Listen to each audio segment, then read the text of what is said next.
యుద్ధం జరిగిన ప్రతిసారి ఎవరో ఒకరు మధ్యవర్తిగా రావడం చూస్తూనే ఉంటాం. కానీ ఓ దేశానికి శాంతి అంటే ఏమిటో తెలియదు. ఆ దేశం మాటను ఎవరు నమ్మరు. కానీ అగ్రరాజ్యం అమెరికాకు, మొండి దేశం ఇరాన్కు మధ్య రాజీ కుదురుస్తానంటూ బయలుదేరింది. ఆ దేశం మరేదో కాదు, బెగ్గర్ కంట్రీగా ముద్ర వేసుకున్న పాకిస్తానే. ఇరాన్ యుద్ధం ఆపేసి తిరిగి పరువు దక్కించుకోవాలని పాక్ వేసిన శాంతి దూత వేషానికి భారీ షాక్ తగిలింది. మీ ప్లాన్లు మాకు వద్దంటూ పాకిస్తాన్ మొహం మీదనే కొట్టినట్టు చెప్పేసింది. పాక్ ప్రతిపాదనలను అటు అమెరికా కూడా లైట్ తీసుకుంది. జేడీ వాన్స్ పర్యటనను రద్దు చేసుకుంది. అసలు పాక్ వ్యూహం ఎక్కడ బెడిసి కొట్టింది? ఇస్లామాబాద్ను ఇరాన్ ఎందుకు నమ్మడం లేదు? జేడీ వాన్స్ పర్యటన ఎందుకు ఆగిపోయింది? Watch story. బెగ్గర్ ముద్రను పాక్ చెరిపేసుకుందా? పాక్ దౌత్యాన్ని ఇరాన్ ఎందుకు వద్దంది? పాక్ శాంతి దూతను భారత్ ఎలా విశ్లేషించింది? పాకిస్తాన్ ఇది ఒక దుష్ట దేశం. ఈ దేశాన్ని ప్రపంచం అస్సలు నమ్మదు. మిత్ర దేశాలు కూడా దాదాపు పాకిస్తాన్ దూరం పెట్టేసే.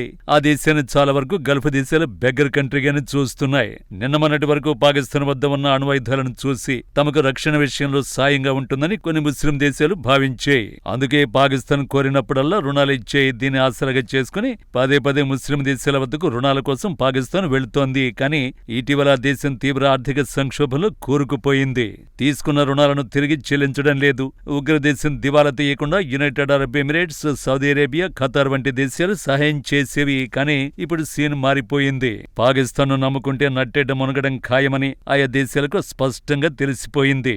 అందుకే పాకిస్తాన్ కు కొత్తగా రుణాలను ఇవ్వడం లేదు. ఉన్న రుణాలను వసూలు చేసుకునేందుకు అష్టకష్టాలు పడుతున్నాయి.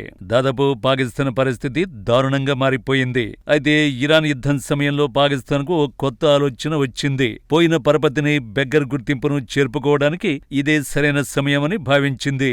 ఇరాన్ యుద్ధాన్ని ఆపితే తిరిగి పునర్వైభవం సాధించి అటు అమెరికా, ఇటు గల్ఫ్ దేశాల అభిమానాన్ని తిరిగి పొందొచ్చని ప్లాన్ వేసింది. అనుకున్నదే తడవుగా యాక్షన్లోకి దిగిపోయింది. శాంతి దూతను బాబు, యుద్ధాన్ని ఆపుతాం, రండి రండి బాబు అంటూ గంపనెత్తిన పెట్టుకుని పాకిస్తాన్ తెగ తిరిగేస్తోంది. మార్చి 29, 30 తేదీల్లో ఇస్లామాబాద్లో ఓ సదస్సు నిర్వహించింది. ఈ సదస్సుకు సౌదీ అరేబియా, ఈజిప్ట్, టర్కీ విదేశాంగ మంత్రులు హాజరయ్యారు. కానీ తొలి రోజే సౌదీ అరేబియా, ఈజిప్టు మంత్రులు సదస్సు నుంచి నిష్క్రమించారు. 2 రోజులు జరగాల్సిన సదస్సును ఒక్క రోజులోనే ముగించేశారు. దీంతో ఉన్న పరువును కూడా పాకిస్తాన్ కోల్పోయింది. నిజానికి ఈ సదస్సుకు ఇరాన్, మరోవైపు యుద్ధానికి దిగిన అమెరికా, ఇజ్రాయెల్ మంత్రులు రాలేదు. ముందుగా శాంతి కోసం ఫ్రేమ్వర్క్ తయారు చేయాలని ఆ దేశాలు నిర్ణయించాయి. కానీ పాకిస్తాన్ ఎలాంటి ప్రణాళికలు లేకుండానే సదస్సు నిర్వహించింది. అందుకే పాకిస్తాన్, సౌదీ అరేబియా, ఈజిప్ట్ చేకొట్టి వెళ్లిపోయాయి. అంతటితో పాకిస్తాన్ పరాభవం ఆగిపోలేదు. పాకిస్తాన్ అనేది అమెరికాకు అత్యంత సన్నిహిత మిత్ర దేశం. పైగా నాటో ఇతర మిత్రుడిగా పలుమార్లు పాకిస్తాన్ అమెరికా పేర్కొంది. అలాంటి దేశంతో తమకు న్యాయం ఎలా జరుగుతుందని ఇరాన్ ప్రశ్నిస్తోంది. పాకిస్తాన్ నిర్వహించే శాంతి చర్చలను ఇరాన్ తిరస్కరించింది. తమకు పాక్ మధ్యవర్తిత్వం అవసరమే లేదని తెహ్రాన్ తేల్చి చెప్పేసింది.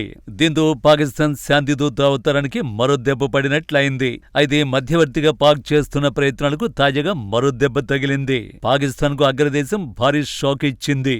పాక్ మధ్యవర్తిత్వానికి సంబంధించి చర్చించేందుకు అమెరికా ఉన్నత స్థాయి ప్రతినిధులు ఇస్లామాబాద్ కు రావాల్సి ఉంది.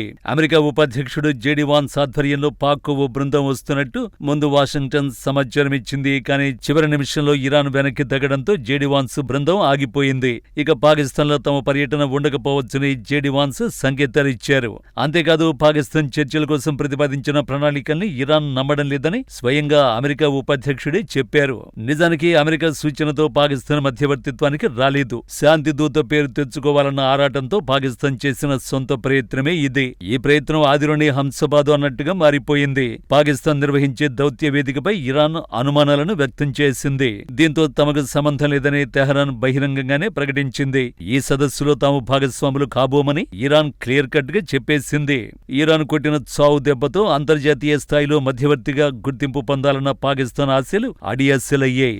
నిజానికి ఇరాన్లోని అత్యంత శక్తివంతమైన Islamic revolutionary guard corps IRGC యుద్ధాన్ని ఆపేందుకు అంగీకరించడం లేదు. ప్రస్తుతం జరుగుతున్న ఘర్షణను సుదీర్ఘంగా కొనసాగించాలని కోరుకుంటోంది. ఇదే పాకిస్తాన్ ఆశలకు గండి కొట్టింది. ప్రస్తుత పరిణామాలు పాకిస్తాన్ కు భారీ ఎదురుదెబ్బగా చెప్పొచ్చు. కానీ ఉగ్రదేశం నవ్విపోతే నాకేటి అన్న చందంగా వ్యవహరిస్తోంది. అంతర్జాతీయంగా పరువు పోయిన రాబోయే రోజుల్లో చర్చలకు ఆతిథ్యమిస్తామని పాకిస్తాన్ డప్పు కొడుతోంది. పాకిస్తాన్ కొడుతున్నది మామూలు డప్పు కాదని, అది తనకు చావు డప్పని అర్థం చేసుకోవడం లేదు. ఇరాన్ చర్చలకు తిరస్కరించింది. అమెరికా బృందం పర్యటనలు ఆగిపోయాయి. అయినా సరే పాకిస్తాన్ మాత్రం ఆగడం లేదు. ఇస్లామాబాద్ లో వరుసగా మీడియా సమావేశాలు, బ్రీఫింగ్లు నిర్వహిస్తోంది. అంతర్జాతీయ ఉద్రిక్తతల మధ్య తమను తాము నమ్మకమైన మధ్యవర్తిగా చూపించుకునేందుకు పాకిస్తాన్ తనకు తాను తెగ ఆరాటపడుతోంది. నిజానికి అమెరికా గల్ఫ్ దేశాల వద్ద తన దౌత్యపరమైన ప్రాముఖ్యతను తిరిగి పెంపొందించుకోవడానికి పాకిస్తాన్ చేస్తున్న అవకాశవాద చర్యగానే భారత్ అభివర్ణిస్తోంది. అమెరికాతో రుణాలు, ఆయుధాలు పొందేందుకు పాక్ వేసిన ఎత్తుగడ ఇది. ఇరాన్ పదే పదే పాక్ మధ్యవర్తిత్వాన్ని తిరస్కరిస్తోంది. ఇస్లామాబాద్ కు తెహరాన్ ఎంత ప్రాధాన్యమిస్తోందో దీన్ని బట్టి స్పష్టంగా అర్థమవుతోంది. అదే సమయంలో తెహరాన్తో సంబంధాలను భారత్ మరింతగా పెంచుకుంటోంది. తమ నౌకలను స్వేచ్ఛగా హార్ముజ్ దాటించేలా ఇరాన్తో సంప్రదింపులు జరిపింది. భారత్ నిజమైన తటస్థ దేశంగా తనను తాను నిరూపించుకుంటోంది.